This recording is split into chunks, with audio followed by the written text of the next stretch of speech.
寂寥足足一個月，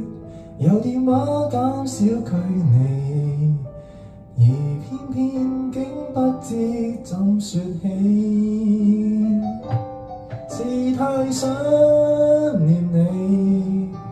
超過了預期，只想可擁着你，